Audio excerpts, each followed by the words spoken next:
Well, the Central African Republic is on the brink of a humanitarian catastrophe. That is the warning sounded by the World Food Programme and its partners, who say this is increasingly becoming a reality as violence forces more and more people to flee their homes and the national economy edges towards collapse. Meanwhile, the country's religious leaders are saying the world needs to know the truth about what is really fueling the conflict. Nicolas Pinault has our report. The three men landed in Washington just as winter weather struck again. With coats, gloves and winter hats, the religious leaders tried to stay warm while they focused on their difficult mission, preaching support for peace in the CAR. When you receive a call to defend a noble cause like ours, we can't complain.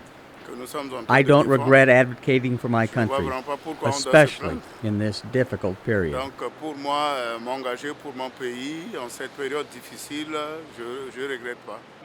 Speaking for the first time to an American audience, the religious leaders urged help for their country, which is in chaos. They also insisted that the ongoing conflict, a cycle of retributive violence mostly between Christians and Muslims, is not religious but political at its heart. We need to stop the confusion and put the right words to describe the reality. It is a political fact that needs to be addressed on the political, social and military fields. Three men met with officials at the State Department where they asked for more U.S. government support. They said the CAR needs assistance to improve education, the justice system and efforts to combat impunity for those responsible for those fighting. We want to do our best to help our friends in the CAR. We will continue to support the humanitarian relief and MISCA and Sangari's forces. After their visit to Washington, the three religious leaders will go to Europe to continue seeking help.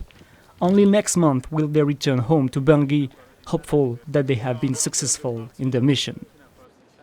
Well, for more, Nicolas Pinault of VOA's French to Africa service joins me now in the studio. Hello, Nicolas.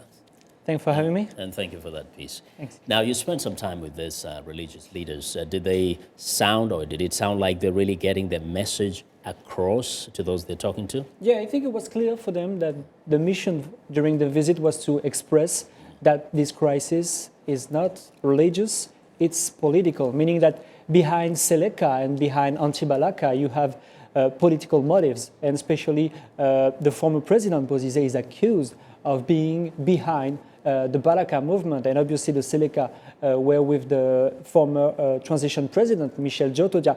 But right now there is a gap between these three religious leaders and what it is happening right now on the ground. Because on the ground, there's a reality that there's some religious groups that are fighting each other. Exactly, and so some people are wondering, do the religious leader still speak for the people in CAR? Maybe the reality has become too dangerous that right now there is a religious crisis. So it's still mixed feelings about the message, because the situation on the ground is not as peaceful and there's not as much reconciliation that you could have, according to them. Why do they think it is important that it is understood that religion is not behind this? Because for them, we have to think about the future, and the future in CAR will mean that people will have to be bring together. And if you want to think about unity about the people, everybody is from CAR. You don't have Muslim from CAR, you don't have Christians from CAR. And it's important to talk about this unity and to have one voice for the future. But obviously, the future is still very dark. Now, I don't know if anybody asks them this. You know, it's one thing to come out here and tell the rest of the world what is happening on the ground. We may be inclined to believe them because they're from there.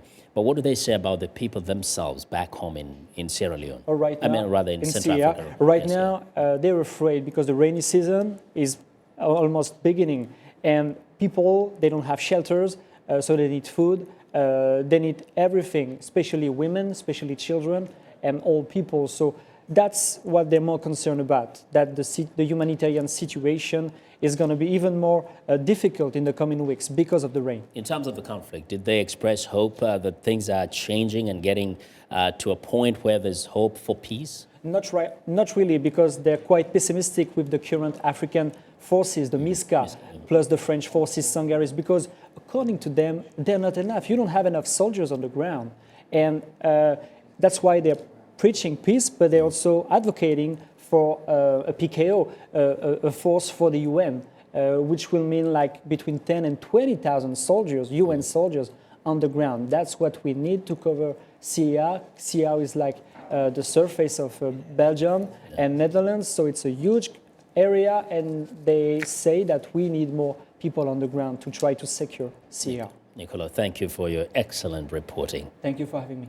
Well, Nicolas Pinault is a reporter with VOA's French to Africa service. Well, we want to know what you think about Africa 54 and the stories we cover. Join the conversation on Facebook. The address is Africa 54. Check out our headlines 24/7 on voaafrica.com.